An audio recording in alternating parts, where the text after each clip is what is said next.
کہ جن مسائل کا رمضان سے پہلے جاننا ضروری ہے،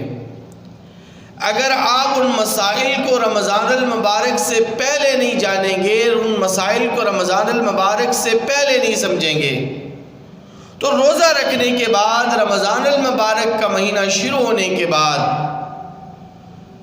ان مسائل کی عدم واقفیت کی وجہ سے آپ کے روزے متاثر ہو سکتے ہیں، روزے کے اجر و ثواب سے آپ محروم ہو سکتے ہیں۔ اس لیے بہت ہی زیادہ اہم ترین مسائل آج کے خطبے میں آپ کے سامنے رکھے جا رہے ہیں۔ ان مسائل کو آپ ابھی سے یاد کر لیں اور ابھی سے ان مسائل کو نوٹ فرما لیں، تاکہ رمضان المبارک کے مہینے میں روزے کی حالت میں اگر آپ کو کوئی ایسی صورت پیش آ جائے تو آپ پریشان نہ ہوں، آپ کنفیوز نہ ہوں۔ سب سے پہلے وہ مسائل آپ کے سامنے عرض کیے جا رہے ہیں کہ جن سے روزہ نہ مکروہ ہوتا ہے نہ روزہ فاسد ہوتا ہے، لیکن لوگ عدم واقفیت کی وجہ سے، مسائل کی عدم واقفیت کی وجہ سے، مسائل نہ جاننے کی وجہ سے یہ سمجھ رہے ہوتے ہیں کہ ہمارا روزہ تو فاسد ہو گیا، ہمارا روزہ تو خراب ہو گیا، اس لیے روزہ رکھنے کا کوئی فائدہ نہیں، وہ روزہ فاسد کر دیتے ہیں، کھانا پینا شروع کر دیتے ہیں۔ ان میں سب سے پہلی چیز ہے انجیکشن اور ٹیکہ لگوانا۔ انجیکشن لگانے سے اور ٹیکہ لگانے سے روزے میں کوئی فرق نہیں پڑتا۔ ایون کہ اگر کوئی آدمی طاقت کا انجیکشن لگوائے یا کتے کاٹے کا انجیکشن لگواتے ہیں بعض لوگ، یا اسی طرح بعض لوگ ڈرپ لگواتے ہیں اور خون چڑھواتے ہیں، تو ان تمام صورتوں میں روزے میں کوئی فرق نہیں پڑتا۔ ان سے نہ روزہ مکروہ ہوتا ہے، نہ روزہ فاسد ہوتا ہے، نہ روزے میں کوئی حرج واقع ہوتا ہے، لیکن لوگ یہ سمجھ رہے ہوتے ہیں کہ ہم نے انجیکشن لگوا دیا اس لیے ہمارا روزہ گیا، ضرورت شدیدہ کے وقت ہم نے ڈرپ لگوا دی تو اب روزہ ہمارا گیا، اب روزہ تو نہیں ہمارا، اس لیے وہ قصداً اور عمداً بھی کھانا پینا شروع کر دیتے ہیں۔ اسی طرح بعض لوگ مرگی کے دورے کے مریض ہوتے ہیں، مرگی کے دورہ پڑنے سے بھی روزے میں کوئی فرق نہیں پڑتا۔ احتلام کسی کو ہو جائے، مرد ہو عورت ہو، کسی کو بھی احتلام ہو جائے، احتلام سے روزے میں کوئی فرق نہیں پڑتا، روزے کے اجر و ثواب میں بھی کوئی کمی واقع نہیں ہوتی۔ ہاں، حکم یہ ہے کہ جتنی جلدی ہو سکے اپنے آپ کو پاک کر لیں، کیونکہ روزہ رکھنے کی حالت میں اگر آپ ناپاکی میں رہیں گے تو یہ غیر مناسب بات ہے، لیکن احتلام کی وجہ سے روزے میں کوئی فرق نہیں پڑتا۔ اسی طرح اگر کسی آدمی کو خود بخود قے آ جاتی ہے، چاہے منہ بھر کر ہی قے کیوں نہ ہو، الٹی آ جائے، قے آ جائے، تو قے کے ہو جانے سے، الٹی کے ہو جانے سے روزے میں کوئی فرق نہیں پڑتا، خود بخود قے آ گئی تو۔ اور اسی انداز سے اگر آپ غسل کر رہے تھے اور غسل کے دوران یا وضو کے دوران کان میں پانی چلا گیا، بے اختیار پانی چلا گیا کان میں، کان کے سوراخوں میں، تو اس سے بھی روزے میں کوئی فرق نہیں پڑتا، اس سے نہ روزہ فاسد ہوتا ہے نہ روزہ مکروہ ہوتا ہے، لیکن لوگ سمجھ رہے ہوتے ہیں کہ ہمارا روزہ گیا، اور وہ اس لیے کہ وہ رمضان المبارک کے نہ مسائل کو سمجھتے ہیں، نہ مسائل کو سیکھتے ہیں، اور نہ ہی رمضان سے پہلے ان مسائل کو انہوں نے سیکھا ہے۔ اس لیے آج آپ کے سامنے وہ مسائل بیان کیے جا رہے ہیں کہ جن کا رمضان سے پہلے، رمضان المبارک کا روزہ شروع ہونے سے پہلے جاننا ضروری ہے۔ بعض خواتین روزے کی حالت میں اپنے شیرخوار بچوں کو دودھ پلاتی ہیں اور وہ یہ سمجھ رہی ہوتی ہیں کہ چونکہ ہم روزے سے ہیں، اگر بچے کو دودھ پلائیں گی تو ہمارا روزہ فاسد ہو جائے گا، روزہ ہمارا ٹوٹ جائے گا، جبکہ ایسی صورت میں روزے میں کوئی فرق نہیں پڑتا، بچے کو دودھ پلا سکتی ہیں خواتین، بلکہ ایسی خواتین کو یہ اجازت بھی ہے کہ ایسی خواتین جو شیرخوار بچوں کو دودھ پلا رہی ہیں، اگر وہ یہ سمجھتی ہیں کہ ہم روزہ رکھیں گی اور شیرخوار بچے کو دودھ نہیں ملے گا، کیونکہ ظاہر سی بات ہے خاتون کچھ کھائے گی پیے گی تو اس کی چھاتیوں میں دودھ آئے گا، اگر کوئی خاتون یہ سمجھے کہ میں روزہ رکھوں گی اور میرا شیرخوار بچہ بھوک کی شدت کی وجہ سے اور دودھ کی طلب کی وجہ سے بیمار پڑ سکتا ہے، تو وہ ایسی خاتون روزہ پہلے نہ رکھے، اس کو اجازت ہے، وہ اپنے روزے کی قضا کر سکتی ہے، روزہ چھوڑ سکتی ہے، بعد میں اس کی قضا کر لے، لیکن بہرحال دودھ پلانے کی وجہ سے روزے میں کوئی فرق نہیں پڑتا، نہ روزہ مکروہ ہوتا ہے، نہ روزہ فاسد ہوتا ہے، نہ روزے کی اجر و ثواب میں کوئی کمی واقع ہوتی ہے۔ اسی طرح رمضان المبارک کا مہینہ شروع ہونے سے پہلے اور روزہ رکھنے سے پہلے ان مسائل کا جاننا بھی ضروری ہے کہ جن کی وجہ سے روزہ مکروہ ہو جاتا ہے، اور لوگوں کو پتہ نہیں ہوتا کہ ہمارا روزہ مکروہ ہے۔ اب مکروہ ہونے کا مطلب یہ ہوتا ہے کہ روزہ تو آپ کا ادا ہو جائے گا، فرض تو آپ کا پورا ہو جائے گا، لیکن روزے کے مکروہ ہونے کی وجہ سے آپ کو وہ اجر و ثواب نہیں ملے گا، وہ کامل اجر و ثواب سے آپ محروم ہو جائیں گے، اس کامل اجر و ثواب سے اور کامل فوائد و ثمرات سے آپ محروم ہو جائیں گے جو روزے کی صورت میں آپ کو ملتے ہیں۔ تو اس لیے روزے کو مکروہات سے بھی بچانا ہے۔ اب وہ کون سی چیزیں ہیں کہ جن کی وجہ سے روزہ مکروہ ہو جاتا ہے؟ ان میں سب سے پہلی چیز ہے ٹوتھ پیسٹ۔ آپ ٹوتھ پیسٹ اگر روزے کی حالت میں کریں گے تو اس سے روزہ آپ کا مکروہ ہو جائے گا، فاسد تو نہیں ہوگا لیکن مکروہ ہو جائے گا بہرحال۔ ہاں، اگر روزے کی حالت میں آپ مسواک کرتے تو مسواک سے روزے میں کوئی فرق نہیں پڑتا، آپ نے دانتوں کی صفائی کرنی ہے، منہ کی صفائی کرنی ہے، تو اس لیے مسواک کا آپ اہتمام کریں، کوئی حرج نہیں، کوئی فرق نہیں پڑتا۔ لیکن ٹوتھ پیسٹ اگر آپ روزے کی حالت میں کریں گے تو اس سے روزہ بہرحال فاسد ہو جائے گا۔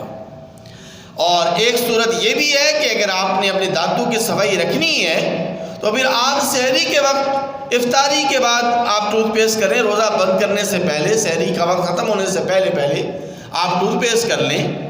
اور اسی طرح افطاری کے بعد آپ ٹوتھ پیسٹ کریں، لیکن روزے کی حالت میں اگر آپ ٹوتھ پیسٹ کریں گے تو روزہ اس سے مکروہ ہو جائے گا۔ اسی طرح اگر ضرورت شدیدہ ہو اور آپ کے پاس کوئی ایسا متبادل آپشن نہ ہو کہ جو آپ کو یہ بتلائے کہ کھانے میں ذائقہ کیسا ہے، کھانے میں نمک زیادہ ہے، کم ہے، اور کھانے کے مسالہ جات کیسے ہیں، اگر خواتین اس مسئلے کو سمجھیں تو بہت اچھی بات ہے، کیونکہ عام طور پر خواتین کے ساتھ یہ مسائل پیش آتے ہیں۔ تو ایسی خواتین اگر ضرورت شدیدہ کے بغیر کوئی چیز بار بار کھانے پینے کی چیزیں چکھیں گی اور منہ میں ڈالیں گی، کھانے پینے کی چیزیں منہ میں رکھ کر اس کو چکھتی رہتی ہیں، تو اس سے بھی روزہ مکروہ ہو جاتا ہے۔ البتہ اگر ضرورت شدیدہ ہے، اور ضرورت شدیدہ کی یہی صورت ہو سکتی ہے خواتین کے متعلق کہ ان کے خامن بہت سخت طبیعت کے ہیں، بڑے جلاد قسم کے، جلالی طبیعت کے ہیں، تھوڑا سا نمک زیادہ ہو جائے، تھوڑی سی مرچی کم یا زیادہ ہو جائے تو ڈنڈا اٹھا لیتے ہیں، تو ایسی خواتین پھر معذور ہیں۔ ایسی خواتین چکھ تو سکتی ہیں، نمک چکھ لیں، مسالہ جات چکھ لیں، لیکن چکھ کر فوراً تھوک دیں، اس کو نگلے نہیں، حلق سے نیچے نہ اتاریں، لیکن بغیر ضرورت کے ایسا نہ کریں، کیونکہ بغیر ضرورت کے اگر آپ کوئی کھانے پینے کی چیزیں منہ میں رکھیں گے تو اس سے روزہ بہرحال مکروہ ہو جائے گا۔ اسی طرح رمضان المبارک کا مہینہ شروع ہونے سے پہلے اور روزہ رکھنے سے پہلے ان مسائل کا جاننا بھی ضروری ہے کہ جن سے روزہ فاسد ہو جاتا ہے، اور صرف اس سے روزے کی قضا واجب ہو جاتی ہے، کفارہ واجب نہیں ہوتا۔ ایک ہوتی ہے روزے کی قضا، ایک ہے روزے کا کفارہ۔ تو روزے کی قضا تو یہی ہے کہ روزے کے بدلے میں ایک روزہ رکھنا۔ اب روزے کا کفارہ کیا ہے وہ آگے چل کر میں آپ کو بتاؤں گا۔ تو پہلے ان صورتوں کو آپ سماعت فرمائیں کہ جن کی وجہ سے روزہ فاسد ہو جاتا ہے اور صرف قضا واجب ہو جاتی ہے، کفارہ واجب نہیں ہوتا۔ ان میں سب سے پہلی چیز یہ ہے کہ روزے کی حالت میں آپ دانت اور داڑھ کے بھی مت نکلوائیں۔ اگر روزے کی حالت میں آپ دانت اور داڑھ نکلوائیں گے تو اس سے روزہ فاسد ہو جائے گا، اس روزے کی قضا لازم ہو جائے گی، کیونکہ دانت اور داڑھ نکلوانے کی صورت میں آپ کا خون بہت کثیر تعداد میں نکلتا ہے، وہ بے اختیار جو ہے وہ آپ کے حلق سے نیچے چلا جائے گا، اس کا مسئلہ بھی آگے تفصیل سے آ رہا ہے، تو اس سے روزہ فاسد ہو جائے گا اور اس کی قضا واجب ہو جائے گی۔ اگر آپ کو بہت زیادہ ضرورت شدیدہ ہے تو پھر آپ افطاری کے بعد، سحری کا وقت شروع ہونے سے پہلے آپ دانت اور داڑھ نکلوا لیں، لیکن روزے کی حالت میں دانت اور داڑھ مت نکلوائیں، اس سے روزہ فاسد ہو جاتا ہے، اس کی قضا واجب ہو جاتی ہے۔ اسی طرح روزے کی حالت میں اگر کوئی آدمی ناک اور کان میں تر دوا ڈالتا ہے، دوا کی بات ہو رہی ہے، پانی کی بات نہیں ہو رہی، پانی کا مسئلہ پہلے عرض کر دیا گیا،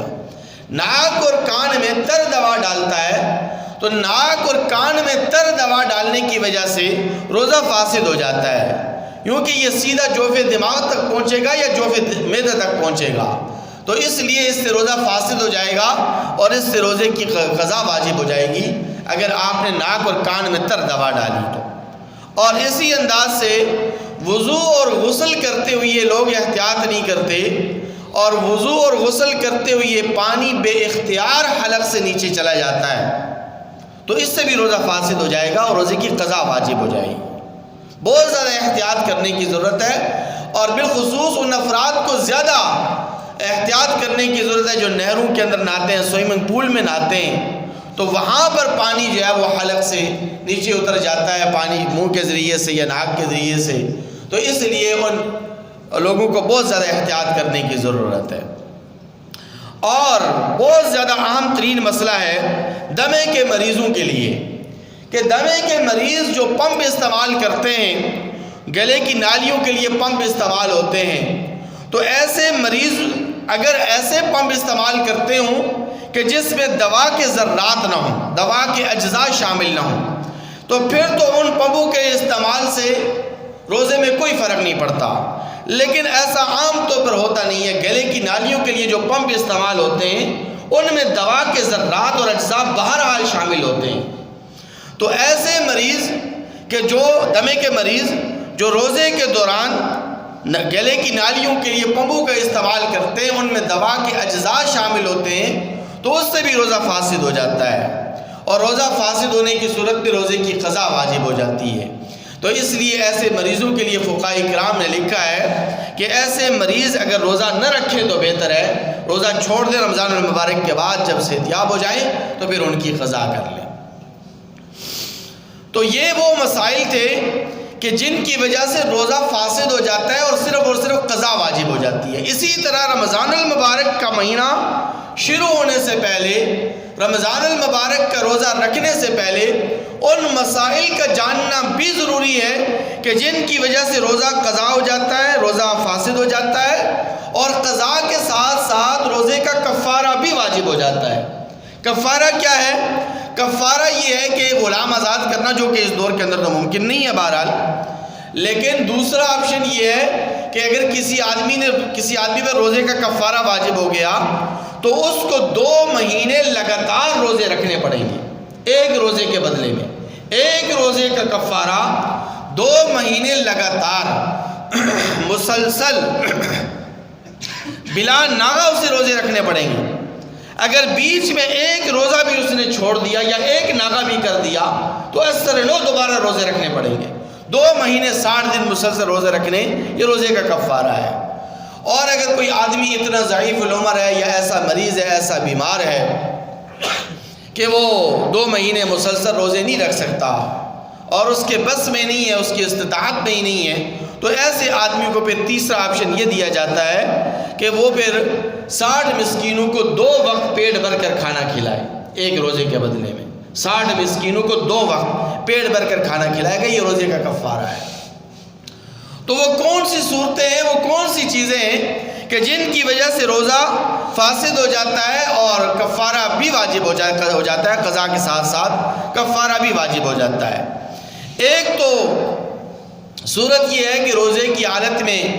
اگر میاں بیوی آپس میں ہم بستر ہو گئے تو ان کا روزہ بھی فاسد ہو گیا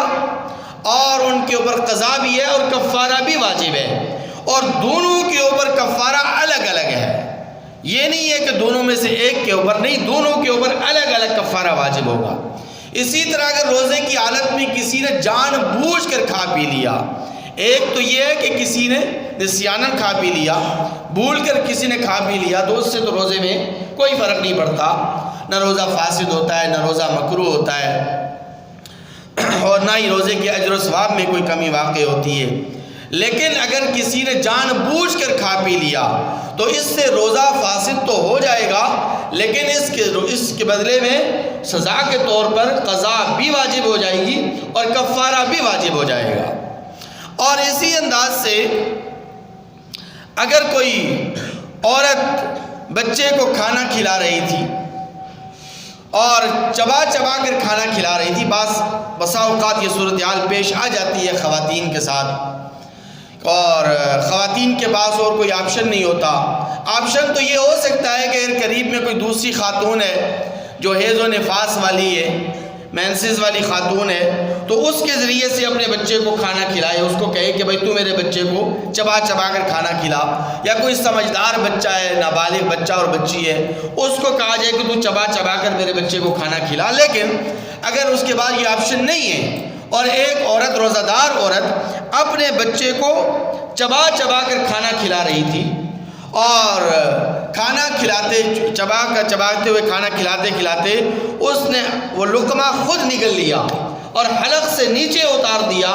تو اس صورت میں روزے کی قضا واجب ہو جائے گی، کفارہ واجب نہیں ہوگا۔ کفارہ اس صورت کے اندر نہیں ہے، صرف قضا واجب ہو جائے گی۔ اور اسی انداز سے ایک صورت بھولے سے کھانے کی، بلکہ دو صورتیں ہیں جن دونوں صورتوں کو اچھی طرح سمجھنا ضروری ہے، کیونکہ عام طور پر لوگ ان مسائل سے واقف نہیں ہوتے، لیکن یہ مسئلہ ایسا ہے کہ اس مسئلے کو توجہ کے ساتھ آپ سنیں گے تو تب جا کے یہ مسئلہ آپ کو سمجھ میں آئے گا۔ اگر کسی نے بھولے سے کھا پی لیا اور مسئلہ معلوم نہ ہونے کی وجہ سے اس نے اپنے یہ سمجھ لیا کہ میرا روزہ فاسد ہو گیا ہے، اور پھر اس نے دوبارہ قصدن اور عمدن کھا پی لیا، تو اس صورت میں روزے کی قضا واجب ہو جائے گی، کفارہ واجب نہیں ہوگا، قضا بہرحال ہے۔ لیکن اگر کسی آدمی کو مسئلہ معلوم تھا اور اس نے بھول کر کھا پی لیا، اور بھول کر کھانے پینے کے بعد پھر دوبارہ مسئلہ معلوم ہونے کے باوجود قصدن اور عمدن کھا پی لیا، تو اس صورت میں بھی قضا ہے، کفارہ واجب نہیں ہے۔ لیکن اگر اس نے کھانے پینے کے ساتھ جماع کر لیا، صحبت کر لی، تو پھر قضا بھی ہے اور کفارہ بھی واجب ہو جائے گا۔ یہ بڑا اہم ترین مسئلہ ہے، اس مسئلے کو سمجھنا اور اس کو یاد رکھنا ضروری ہے۔ اسی طرح ایک اور اہم ترین مسئلہ جس کو آپ تب سمجھیں گے جب آپ مکمل توجہ اور انہماک کے ساتھ سماعت فرمائیں گے۔ دانتوں سے نکلنے والا، مسوڑوں سے نکلنے والا خون، عام طور پر جب روزے کی حالت میں لوگ سوتے ہیں تو جن کو مسوڑوں کی تکلیف ہوتی ہے، دانتوں سے خون نکلنے کا مسئلہ ہے، تو ان کے ساتھ یہ مسئلہ کسی بھی وقت پیش آ سکتا ہے۔ تو اس لیے اگر کوئی آدمی روزہ دار ہے اور نیند سے بیدار ہونے کے بعد اس نے دیکھا کہ اس کے منہ میں خون ہے، تو اب وہ کیا کرے، اس کا حکم شرعی کیا ہے؟ تو پہلی صورت یہ ہے کہ اگر خون حلق میں چلا گیا، بلکہ حلق تک پہنچا اور اس نے فوراً تھوک دیا اور حلق میں نہ ذائقہ محسوس ہوا نہ پیٹ میں گیا، تو اس سے دوبارہ روزہ نہیں ٹوٹے گا، اس سے روزے میں کوئی فرق نہیں پڑے گا۔ دوسری صورت کہ خون کو دیکھا جائے گا کہ خون مغلوب ہے یا غالب ہے، اور خون کے مغلوب اور غالب ہونے کی پہچان بہت زیادہ آسان ہے، یہ کوئی مشکل ترین مسئلہ نہیں ہے۔ آپ تھوکیں اور تھوکنے کے بعد اگر آپ کے تھوک کا رنگ سرخ ہے تو سمجھ لیں کہ خون غالب ہے، ٹھیک ہے بھائی، اور اگر خون مغلوب ہے یعنی آپ کے تھوک کا رنگ زرد ہے تو آپ سمجھ لیں کہ خون مغلوب ہے اور تھوک غالب ہے۔ تو یہ بہت آسان طریقہ ہے، کوئی مشکل طریقہ نہیں ہے۔ تو اگر خون مغلوب ہو اور وہ اگر پیٹ میں بھی چلا جائے تو اس سے روزے میں کوئی فرق نہیں پڑتا، بشرط یہ کہ اس خون کا ذائقہ آپ کے حلق میں محسوس نہ ہوا ہو۔ اگر خون کا ذائقہ حلق میں محسوس ہوا تو خون کے مغلوب ہونے کے باوجود آپ کا روزہ ٹوٹ جائے گا، روزہ فاسد ہو جائے گا۔ اور تیسری صورت یہ ہے کہ اگر خون غالب ہے تو پھر حلق میں ذائقہ محسوس ہو نہ ہو، پیٹ میں چلے جانے سے روزہ ٹوٹ جائے گا، روزہ فاسد ہو جائے گا۔ سب مسئلہ سمجھ میں آ رہا ہے نہیں آ رہا ہے، یا اوپر سے گزر رہا ہے؟ اسے تو ریکارڈنگ میں کروا رہا ہوں تاکہ بعد میں بھی آپ اس مسئلے کو اچھی طرح سماعت فرما سکیں، لیکن چینل کو سبسکرائب کرنا پڑے گا، یہ تو پہلا کام ہے نا۔ چینل سبسکرائب کریں گے، ویڈیوز کو دیکھیں گے، لائک اور شیئر کریں گے، تب جا کے مسئلہ آپ کو سمجھ میں بھی آئے گا اور آپ کو یاد بھی رکھیں گے مسئلہ۔ تو مسائل کی ریکارڈنگ سے صرف مجھے فائدہ نہیں، آپ لوگوں کو بہت سارے فائدے ہیں اگر آپ سمجھیں اس بات کو۔ تو بہرحال یہ مسائل اس لیے آپ کے سامنے عرض کیے جا رہے ہیں، اور ان مسائل کی تفصیل آپ حضرات کے سامنے رمضان المبارک سے پہلے روزہ رکھنے سے پہلے اس لیے بیان کی جا رہی ہے کہ اگر روزے کی حالت میں آپ کو جب یہ مسائل پیش آئیں گے آپ اس وقت پھر کنفیوز ہوں گے، آپ اس وقت پریشان ہو جائیں گے اور آپ عدم واقفیت کی وجہ سے اپنے روزوں کو خراب کر لیں گے، تو پھر آپ کے پاس کوئی چارہ کار نہیں رہے گا۔ اسی طرح بہت زیادہ لوگ یہ مسئلہ پوچھتے بھی ہیں اور کہتے بھی ہیں کہ جناب والا ڈیوٹی بہت سخت ہے اور معاشی محنت کی وجہ سے ہم روزہ رکھ نہیں سکتے، بہت زیادہ بھوک لگتی ہے، پیاس کی شدت کی وجہ سے روزہ رکھنا ہمارے لیے محال ہوتا ہے، تو ایسی صورتحال میں ہم کیا کریں؟ تو دیکھیے، ایک تو ہے حکم شرعی، اور حکم شرعی کے اندر جتنی گنجائش ہوتی ہے اتنی بتلائی جا سکتی ہے، اس سے زیادہ اگر گنجائش بتلائی جائے گی تو اس کا مطلب یہ ہے کہ ہم نہ شریعت پر خود عمل کر رہے ہیں نہ دوسروں کو عمل کروا رہے ہیں، بلکہ صرف لوگوں کو خوش کر رہے ہیں۔ جیسے کہ آپ دیکھتے ہیں سوشل میڈیا کے اوپر بہت سارے مذہبی اسکالر، نام نہاد اسکالر ایسے مسائل لوگوں کو بتلا رہے ہوتے ہیں کہ انسان کی عقل حیران ہو جاتی ہے کہ اتنی گنجائش شریعت کے اندر، اتنی گنجائش تو نہیں تھی جتنی لوگوں نے پیدا کر دی، لوگوں نے بنا دی ہے۔ تو دیکھیے یہ جو صورتحال ہے، معاشی محنت کی وجہ سے، مشقت والی ڈیوٹی کی وجہ سے، ملازمت کی وجہ سے روزے کا چھوڑنا، تو اس صورتحال میں سب سے پہلا حکم تو یہ دیا جاتا ہے کہ رمضان المبارک کے مہینے کے اندر ایسی ڈیوٹی کی نہ جائے، ایسی ڈیوٹی کو ترک کر دینا چاہیے، ایسی معاشی محنت کو ترک کرنے کا حکم ہے کہ جس کی وجہ سے آپ روزہ نہ رکھ سکتے ہو۔ آسان ڈیوٹی جس میں آپ بآسانی روزہ رکھ سکتے ہو وہ ڈیوٹی آپ تلاش کریں۔ اللہ تعالیٰ نے رزق کا دروازہ ایک ادارے، ایک ڈپارٹ تک محدود کر کے نہیں رکھا ہے۔ اللہ تبارک و تعالیٰ نے رزق کے کئی دروازے کھولے ہوئے ہیں، ایک رزق کا دروازہ بند ہوتا ہے، 70 دروازے اللہ تبارک و تعالیٰ اس کے لیے کھول دیتے ہیں۔ اس لیے جو لوگ یہ کہتے ہیں کہ ہماری مجبوری ہے، کیا کریں جی، ڈیوٹی بھی تو کرنی ہے، ڈیوٹی کے بغیر تو کوئی چارہ کار نہیں ہے۔ ہم آپ کو یہ نہیں کہتے کہ آپ ڈیوٹی نہ کریں یا ڈیوٹی چھوڑ دیں یا اداروں کو چھوڑ دیں، ہم تو یہ کہہ رہے ہیں کہ فرائض دینیہ پہلے ہیں، ڈیوٹی اس کے بعد ہے۔ پیٹ کا معاملہ ہے، رزق کا معاملہ ہے، یہ ہر ایک کے ساتھ ہے، یہ صرف آپ کے ساتھ نہیں ہے، یہ ہمارے ساتھ بھی ہے۔ اور رہی بات بھوک اور پیاس کی، تو مجھے یہ بتلائیے کہ وہ کون سا ایسا انسان ہے کہ جس انسان کو بھوک نہیں لگتی 4 سے 5 گھنٹوں کے بعد؟ ایک بندے کو آپ روزہ رکھنے کے بعد، سحری کے بعد AC کے اندر بٹھا دیں، آپ AC روم میں، وہ AC روم سے باہر نکلے ہی نہیں، ایئر کنڈیشن میں بیٹھا ہوا ہے صبح صادق سے لے کے غروب آفتاب تک، آپ اس سے پوچھیں نا اس کو بھوک لگی نہیں لگی؟ 4 سے 5 گھنٹے، زیادہ سے 4-5، بہت زیادہ آپ نے اگر کھایا پیا ہو پیٹ بھر کر، تو 4-5 گھنٹے کے بعد ہر بندے کو بھوک لگتی ہے، ہر بندے کو پیاس لگتی ہے۔ تو اس لیے ڈیوٹی کی وجہ سے یا سخت ڈیوٹی اور ملازمت کی وجہ سے آپ روزہ نہیں چھوڑ سکتے، اس میں شریعت نے کوئی گنجائش نہیں رکھی ہے۔ ہاں ایک صورت ہے، خوش ہو گئے آپ ماشاء اللہ صاحب، ہاں جی سنیں توجہ کے ساتھ، ایک صورت ہے، وہ صورت یہ ہے کہ کسی نے روزہ رکھا، ڈیوٹی پہ گیا، ملازمت پہ گیا، اتنی سخت ڈیوٹی تھی، اتنی سخت اس نے محنت کی کہ زیادہ محنت کرنے کی وجہ سے اس کو بھوک اور پیاس اتنی شدید لگ گئی،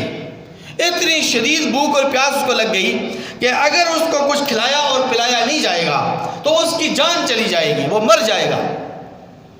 اس کی جان جانے کا خطرہ ہے۔ تو ایسی صورت میں روزہ چھوڑ سکتے ہیں، روزہ توڑ سکتے ہیں، بلکہ روزہ توڑنا واجب ہوگا۔ ایسا آدمی اگر روزہ نہیں توڑے گا تو وہ گنہگار کہلائے گا، اگر فوت ہو گیا مر گیا تو وہ گنہگار کہلائے گا۔ لیکن یہ آپ کے دین و ایمان کا امتحان ہے، اس میں ڈنڈی نہیں مارنی ہے، ڈنڈی ماری تو اللہ تعالیٰ کی پکڑ بہت سخت ہے، ڈنڈی نہیں مارنی۔ لیکن اگر ایسی صورتحال پیش آ جائے، بھوک اور پیاس اتنی شدید لگ گئی کہ آپ سے بھوک اور پیاس کی شدت کی بےتابی برداشت نہیں ہو رہی، اور آپ یہ سمجھ رہے ہیں کہ اگر اس مریض کو یا میں خود کھاؤں گا پیوں گا نہیں تو میری جان چلی جائے گی یا اس کی جان چلی جائے گی، تو ایسی صورتحال میں روزہ توڑا جا سکتا ہے اور پھر رمضان المبارک کے بعد پھر اس روزے کی قضا کی جا سکتی ہے۔ لیکن صرف اور صرف یہ کہہ دینا کہ ڈیوٹی سخت ہے، ملازمت بہت زیادہ سخت ہے، اس لیے ڈیوٹی کے دوران ہم روزہ نہیں رکھ سکتے، ہمارے لیے گنجائش ہو تو گنجائش جتنی تھی وہ آپ کو بتلا دی ہے، اس کے علاوہ کوئی اور گنجائش نہیں ہے۔ ایک اور اہم ترین مسئلہ جس مسئلے کی طرف ہر سال توجہ دلائی جاتی ہے، اور وہ مسئلہ یہ ہے کہ لوگ افطاری اور سحری کے اندر بہت زیادہ تساہل برتتے ہیں، بہت زیادہ سستی کا مظاہرہ کرتے ہیں. اور یہ سستی اور کاہلی کا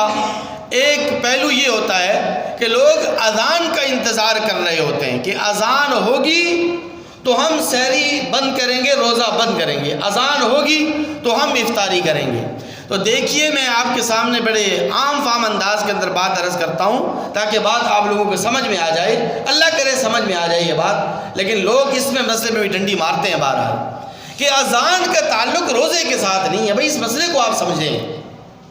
اذان کا تعلق افطاری کے ساتھ نہیں ہے، اذان کا تعلق سحری کے ساتھ نہیں ہے. مجھے آپ یہ بتلائیں، ابھی رمضان مبارک میں شروع ہوا ہے، بولے سارے بھی رمضان آ گیا ہے. آج صبح فجر کی اذان ہوئی ہے نہیں ہوئی ہے؟ جی کل مغرب کی اذان ہوئی تھی نہیں ہوئی تھی؟ ہوئی تھی. تو پھر